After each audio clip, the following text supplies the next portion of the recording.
Hello students, start करते हैं आज की क्लास। कल की क्लास में हम पढ़ रहे थे गेस्टुलेशन, हमने स्टार्ट किया था।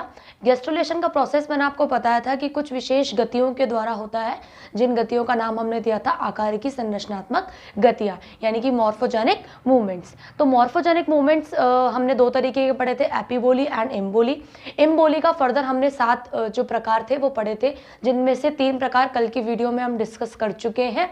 आज मेरे पीछे आप ये जो डायग्राम देख रहे हैं, ये है हमारा 4th type of emboly, which is बहु अंतर्वलन, पॉली इन्वेजिनेशन। देखिए बेटा, नाम से ही पता चल रहा है आपको, बहु का मतलब बहुत, अंतर्वलन मतलब बहुत सारी कोशिकाएं अंतर्वलित होके और जो होती हैं वो कोरक गुहा में एकत्रित हो जाती हैं। ठीक है, इसी को कहा बहु अंतर्वलन।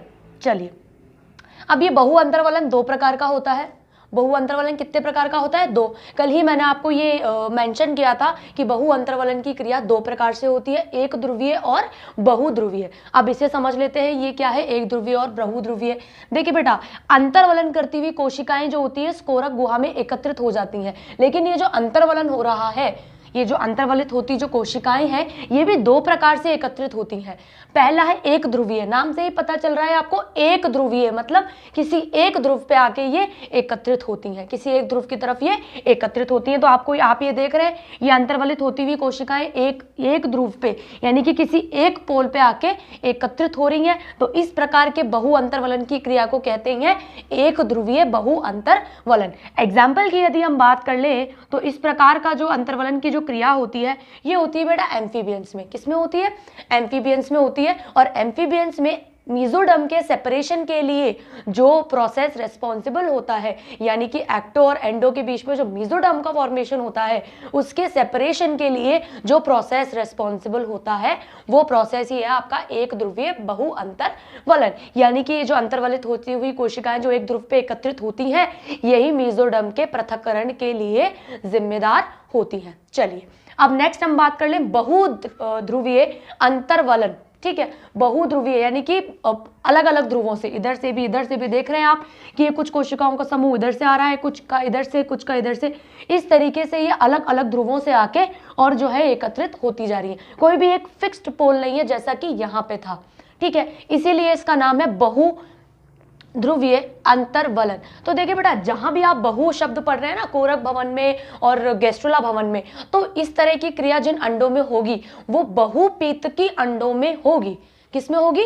बहुपीतकी, यानी कि जिनमें पीतक की मात्रा बहुत ज्यादा होती है। इंग्लिश में कहते हैं टीलोलेसिथल एग्स। एग्जाम्पल इसका है वेल नोन चिक एम्ब्रियो, चिक के एग्स।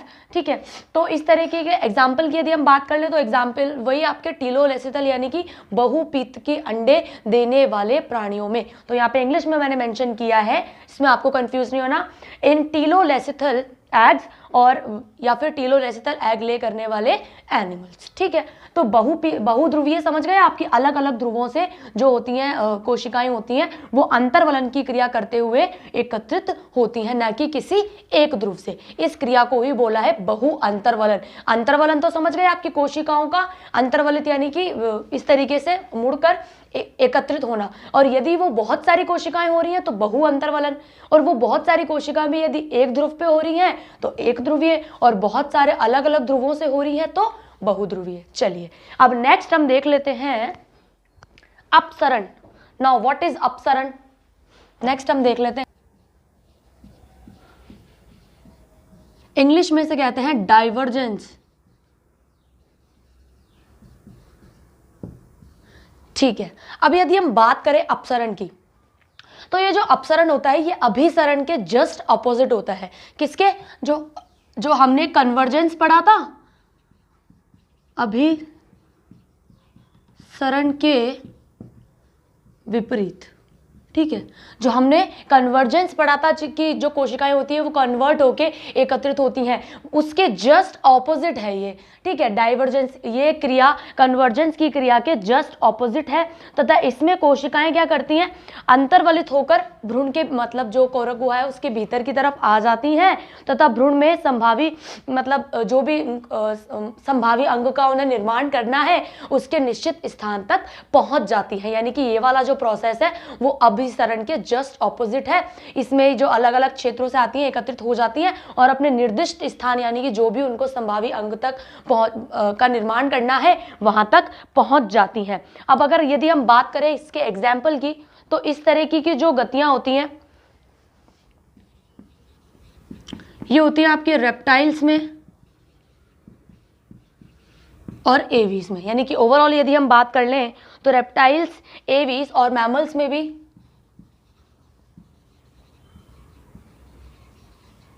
देखी जा सकती है इस तरह की गतियां। और इस तरह की गतियां क्या है कि भ्रूण का जब निर्माण हो रहा होता है, तो जब मीजोडर्म का फॉर्मेशन हो रहा होता है उस समय पे इस प्रकार की गतियां जो होती हैं वो देखी जा सकती हैं। तो कब देखी जा सकती हैं? During mesoderm formation. ठीक है, यानी कि भ्रूणीय विकास के दौरान जब मीजोडर्म का निर्माण हो रहा होता है उस समय इस प्रकार की गतियां देखने को मिल जाती हैं। इस प्रकार की गतियां अभिसरण के जस्ट विपरीत हैं और इसमें जो कोशिकाएं होती हैं वे एकत्रित होकर अपने निर्दिष्ट स्थानों पर जो है गति करके जो भी उनको संभावी जो उनका अंग होता है बनाना होता है वहां तक, उस क्षेत्र तक, उस एरिया तक पहुंच जाती हैं। नेक्स्ट यदि हम बात कर ले 6, तो वो है हमारा डीलैमिनेशन अर्थात विस्तरण। नेक्स्ट क्या है? विस्तरण। हाँ जी, अब यदि हम बात करें जो नेक्स्ट हमारा है स्टेप विच इज विस्तरण।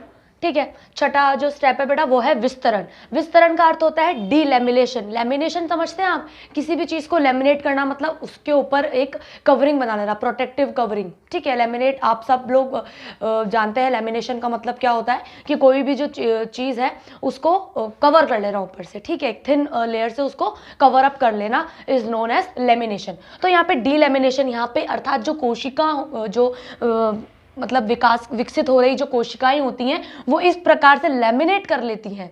ठीक है, जो ये पूरा जो आपका कोरक खंड कह लीजिए, इसको कोरक गुहा जो है ये सब इसको इस तरीके से घेर लेती हैं। ठीक है, लैमिनेट कर लेती हैं और बाद में जाके ये कुछ इस तरीके से अरेंज हो जाती हैं। यानी कि पहले तो ये पूरे पे फैल जाती हैं, उसके कुछ समय बाद में जाके ये इस तरीके से फिर ये एकत्रित हो जाती हैं। ठीक है, तो इसी क्रिया को कहते हैं डीलैमिनेशन। यानी कि जो विकसित हो रही जो कोशिकाएं होती हैं वो इस प्रकार से गैस्ट्रोला भवन के दौरान इस प्रकार से जो है वो वितरित हो जाती हैं और बाद में यही इनका जो वितरण होता है ये एक स्पेशल फॉर्म ले लेता है जो इस तरीके से ये अरेंज हो जाता है। यदि हम बात करें इसके एग्जाम्पल्स की तो ये देखने को मिलता है कुछ फिशेस में।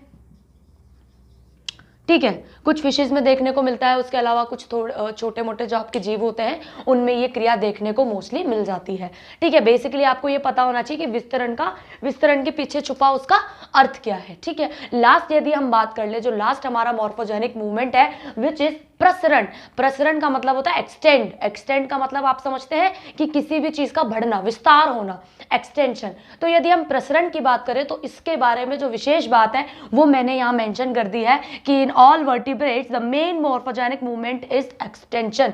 जितने भी आपके कशेरुकी प्राणी हैं उन सभी में जो विशेष प्रकार के आकार की संरचनात्मक गतियां होती है अर्थात जो मॉर्फोजेनिक मूवमेंट होते हैं वो होते हैं प्रसरण। प्रसरण का मतलब होता है कि फैलती हुई ये कोशिकाएं अपने निर्दिष्ट स्थान तक या जो उनका संभावी स्थल होता है वहां तक पहुंच जाती हैं और उस भाग का निर्माण करने में अपना योगदान देती हैं। कहने का मतलब यह है, एग्जाम्पल इसको आपको इसका इसलिए याद रखना है क्योंकि कशेरुकी प्राणी है, सभी कशेरुकी प्राणियों में जो विशेष मॉर्फोजेनिक मूवमेंट होता है वो प्रसरण को फॉलो करते हुए ही होता है। और इस प्रकार से गैस्ट्रोला भवन की जो क्रिया थी वो हमारी आज कंप्लीट हो गई है। गैस्ट्रोला भवन 2 प्रकार की गतियों के द्वारा पूर्ण होता है, एपिबोली, इम्बोली। इम्बोली में 7 फर्दर जो डिवाइड थे वो हमने पढ़ लिए, 3 हमने कल देख लिए, 4 आज की क्लास में हमने डिस्कस कर लिए, उनके एग्जाम्पल्स देख लिए। अब हम देख लेते हैं कि जो भी हम प्रोसेस पढ़ते हैं तो उस टाइम जो शरीर होता है, किसी भी जीव का जो शरीर होता है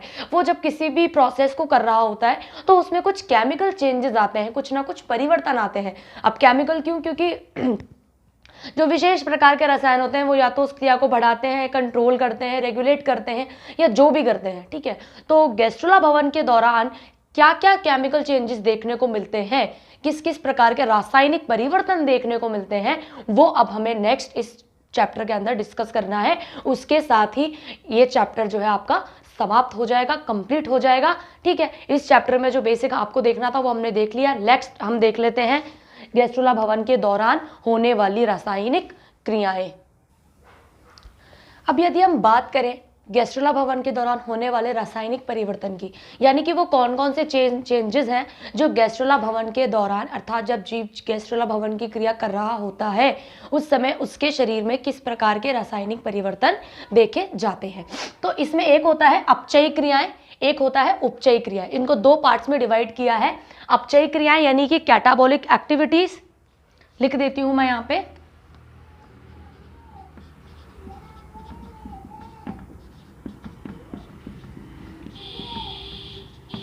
ठीक है, और इसको क्या देते हैं एनाबॉलिक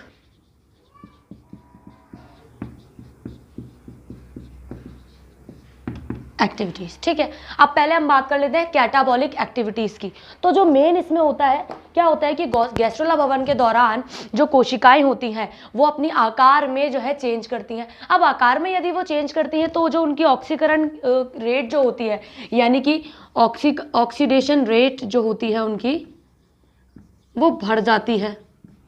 ठीक है, आकार में वृद्धि कर रही है तो ज़्यादा एनर्जी की जरूरत पड़ेगी, तो ऑक्सीकरण की जो दर होगी वो बढ़ जाएगी। और इनका जो खाद्य पदार्थ होता है, ठीक है, यदि हम कोशिकाओं की बात करें तो खाद्य पदार्थ जो होता है एटीपी के रूप में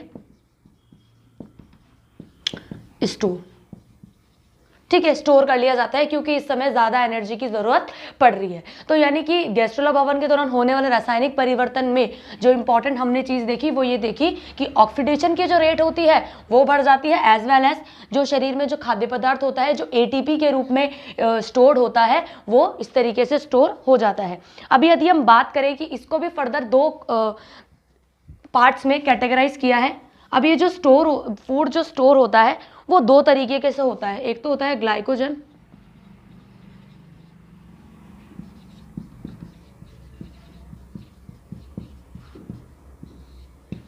ठीक है, एक होता है आपका पीतक या फिर योग।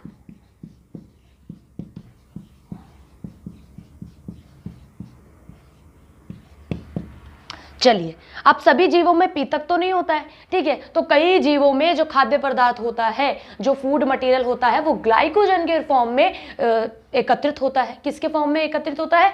ग्लाइकोजन के फॉर्म में। तो उन जीवों को तो हमने किस कैटेगरी में कैटेगराइज कर दिया कि ग्लाइकोजन का सिंथेसिस, यानी कि उन जीवों में जिनमें गैस्ट्रोला भवन के दौरान यदि खाद्य पदार्थ को संचित करना है तो वे जीव जो ग्लाइकोजन को खाद्य पदार्थ के रूप में स्टोर करते हैं तो उनमें ग्लाइकोजन का सिंथेसिस हो जाएगा, और जो जीव जिनमें पीतक की मात्रा अधिक है तो उनमें पीतक का संश्लेषण हो जाएगा। कहने का मतलब यह है कि ये दोनों ही क्या हैं? शरीर में उपस्थित खाद्य पदार्थ है। क्या है? शरीर में उपस्थित खाद्य पदार्थ हैं जिन्हें फर्दर इस प्रोसेस के लिए जो है स्टोर कर लिया जाता है, ताकि इस समय जो एक्स्ट्रा एनर्जी की रिक्वायरमेंट पड़ रही है वो एक्स्ट्रा एनर्जी की रिक्वायरमेंट ये दोनों जो है वो फुलफिल कर पाए। ठीक है, अब यदि हम बात करें कि ग्लाइकोजन और पीतक की अगर आप बात कर रहे हैं तो जैसे मान लीजिए एम्फीबियंस और आपके रेप्टाइल्स, एवीज, इनमें हम देख लें तो इनमें हम देख लेंगे पीतक का संश्लेषण, और बाकी जो आपके हायर एनिमल्स हैं उनमें हम देख लेंगे ग्लाइकोजन का सिंथेसिस। कहने का मतलब यह है कि इस प्रोसेस के अंदर एटीपी जो होती है वो स्टोर कर ली जाती है। अब ये एटीपी भी जो है वो खाद्य पदार्थों से ही तो मिल रही है, तो खाद्य पदार्थ जिन जीवों में योग है उनमें योग का सिंथेसिस होना स्टार्ट हो जाता है, और जिन जीवों में ग्लाइकोजन है उनमें ग्लाइकोजन का सिंथेसिस स्टार्ट हो जाता है। ठीक है, अब यदि हम आए अपचयी क्रियाओं पे, किस में आए यदि हम अपचयी क्रियाओं पे, तो इसमें दो चीजें देखने को मिलती हैं। एक तो है केंद्रकीय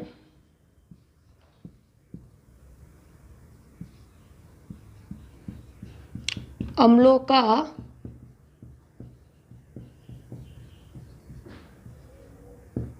संश्लेषण, केंद्रकीय अम्लों का संश्लेषण। अब ये केंद्रकीय अम्ल कौन से होते हैं? आप पढ़ते आ रहे हैं डीएनए एंड आरएनए। हाँ भाई, अब डीएनए और आरएनए की क्या जरूरत पड़ गई? जैसा कि आपको पता है कि जो हमारे जो जेनेटिक कैरेक्टर्स जो हमने निषेचन से पढ़ना स्टार्ट किए थे कि नर व मादा युग्मक के थ्रू जो जेनेटिक मटेरियल होता है, जो केंद्रक होता है, वो केंद्रक ही क्यों जाता है? क्योंकि उस केंद्रक के पास में जो हमारा आनुवांशिक पदार्थ है वो उपस्थित होता है, विच इज डीएनए। डीएनए की फॉर्म में वो प्रेजेंट होता है। तो उस डीएनए और आरएनए का सिंथेसिस जरूरी है ताकि यही आगे जाके प्रोटीन निर्माण की क्रिया में पार्टिसिपेट करेगा, प्रोटीन बनाएगा, नए जो कैरेक्टर्स हैं उन्हें शो करने के लिए ये दोनों रेस्पॉन्सिबल है। तो केंद्रीय अम्लों का संश्लेषण जो है वो शुरू हो जाता है गैस्ट्रुला भवन की क्रिया के दौरान। यानी कि इस तरीके से आप समझेंगे कि गैस्ट्रुला भवन बहुत ही ज्यादा जरूरी है। क्यों? क्योंकि यहाँ पे आप देख रहे हैं कि खाद्य पदार्थों का भी संग्रहण हो जाता है, एज वेल एज यहाँ पे आपने सबसे इंपॉर्टेंट पढ़ लिया केंद्रकीय अम्ल। ये वो अम्ल है बेटा जो केंद्रक में उपस्थित होते हैं, ठीक है। न्यूक्लिक एसिड है ये, न्यूक्लिक का मतलब होता है न्यूक्लियस, और एसिड आपको पता है डीएनए और आरएनए, ठीक है। Deoxyribo nucleic acid and ribose nucleic acid. तो इन दोनों अम्लों का संश्लेषण होना स्टार्ट हो जाता है। क्यों स्टार्ट हो जाता है? आपको पता है रेप्लिकेशन होगा, डीएनए का प्रतिकृतिकरण होगा, फिर उसका ट्रांसक्रिप्शन होगा और फिर उसका ट्रांसलेशन होगा। ट्रांसलेशन के थ्रू जो है स्पेसिफिक प्रोटीन बनेगी, वो स्पेसिफिक प्रोटीन ही जो है अलग अलग भागों से संबंधित होगी, जिसके द्वारा जो है अलग अलग लक्षण जो है वो दिखाई पड़ेंगे। चलिए नेक्स्ट यदि हम इसमें बात कर ले तो नेक्स्ट है इसमें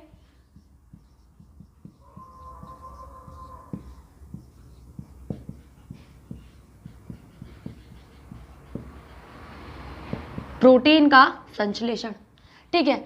प्रोटीन का संश्लेषण भी वही चीज है जो मैंने अभी आपको बताई कि डीएनए और आरएनए स्टोर्ड होते हैं। और ये डीएनए और आरएनए क्यों चाहिए? क्योंकि मैसेंजर आरएनए संदेश लेके जाता है, टीआरएन, ठीक है। मैसेंजर आरएनए संदेश लेके जाता है और वो ही स्पेसिफिक प्रोटीन का निर्माण करने का संदेश लेके जाता है। और इस प्रकार से जो है स्पेसिफिक प्रोटीन का निर्माण या संश्लेषण हो जाता है, जिसे इसने अपचयी क्रिया के अंतर्गत रख दिया है कि प्रोटीन का संश्लेषण। अब ये प्रोटीन कहाँ से बन रही है?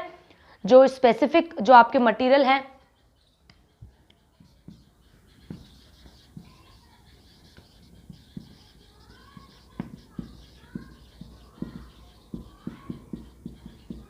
ये कंप्लीट प्रोसेस है जो हम आगे डिस्कस करेंगे, आगे पढ़ेंगे हमारे टॉपिक वाइज जैसे हम बढ़ते जाएंगे, ठीक है। तो स्पेसिफिक आरएनए और डीएनए से प्रोटीन के निर्माण की क्रिया जो अनुलेखन कह देते हैं, जिसको आप ट्रांसलेशन कह देते हैं, वो भी यहाँ पे होना जो है उसके लिए ये रेडी होता है, ठीक है। तो ये वो कुछ रासायनिक परिवर्तन है जो गैस्ट्रुला भवन के दौरान या गैस्ट्रुला भवन की क्रिया जब चल रही होती है उस दौरान ये देखे जाते हैं। लास्ट जो हमारा टॉपिक है विच इज गैस्ट्रुला भवन का महत्व। तो महत्व क्या समझेंगे आप? देखिए बेटा, गैस्ट्रुला भवन इसलिए जरूरी है क्योंकि गैस्ट्रुला भवन के